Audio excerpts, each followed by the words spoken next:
السلام عليكم ورحمة الله وبركاته. ازيكم النهاردة؟ عاملين ايه؟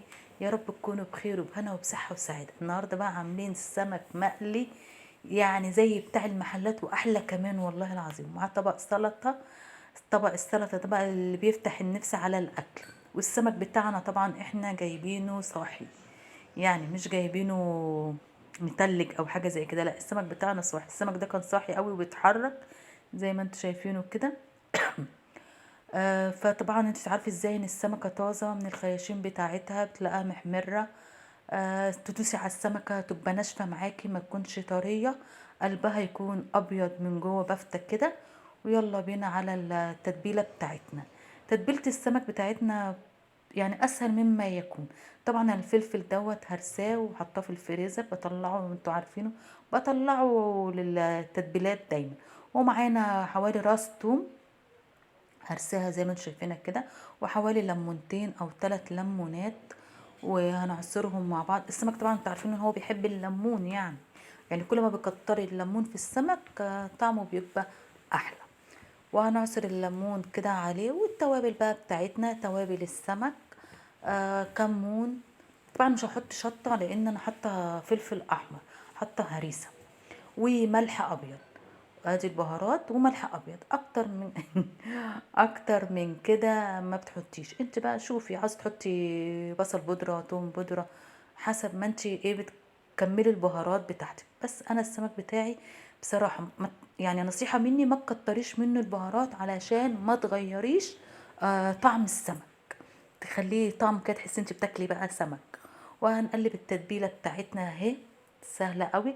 في بيحطوا لها خل، بس انصحك برضو السمك ما تحطلوش خل خالص. والسمك بتاعنا اهو بقى سايبينه طبعا في المصفى. انا غسلاه ومصفياه، وكنت نقعاه بليمون وملح قبل كده اهوت. طبعا تنقعيه بالملح لان الملح بيشرب من اللحم بتاعه فكده. والتتبيله بتاعتها بتحشيها كده، بتحشي راسه، بتحشيه كده اهو زي ما انت شايفه. وهسيبه برضو بالسيبيه حوالي ساعة او ساعتين، حسب يعني ما انت بتيجي تقليه. وخلصناه خالص زي ما انتوا اهو، بنتبله كله، وبنتبله كله زي ما انتوا شايفينه، زي ما انتوا شايفين كده. ومعانا طبعا اللهم صل على سيدنا محمد، الدقيق بتاعنا. الدقيق برضو ما بحطلوش الا معلقه نشا ومعلقه بيكنج باودر، بس ازيد من كده ما تحطيش للسمك بتاعك. معلقه النشا دي والبيكنج باودر بتدي كده اولا البيكنج باودر ما تخلوش يشرب زيت، ثانيا النشا يعني بتخليه لك ناشف كده ايه، ومقرمش ومحمص. وهنتبل السمك برضو بتاعنا كله، وبنسيبه بقى يعني بالدقيق ده عشان السمكة تشرب من الدقيق والزيت بتاعك ما يتحرقش. بتسيبيه برضو حوالي ساعة كده. بس انا بصراحة المرة دي ما سبتوش، يعني قليته على طول لان كنت مستعجلة على قليته. وهتبله بالدقيق اهو. اللهم صل وبارك على سيدنا محمد وعلى اله واصحابه. طبعا لغايه السمك ده وانا بعمله واسيبه شويه بكون رحت عملت الرز بتاعي. طبعا انتوا عارفين الرز بالبصله وحبه السلطه. وطبعا عشان الزيت طبعا غالي، بقينا كنا الاول نقلي في طاسه كبيره، دلوقتي بقينا نقلي في طاسه صغيره.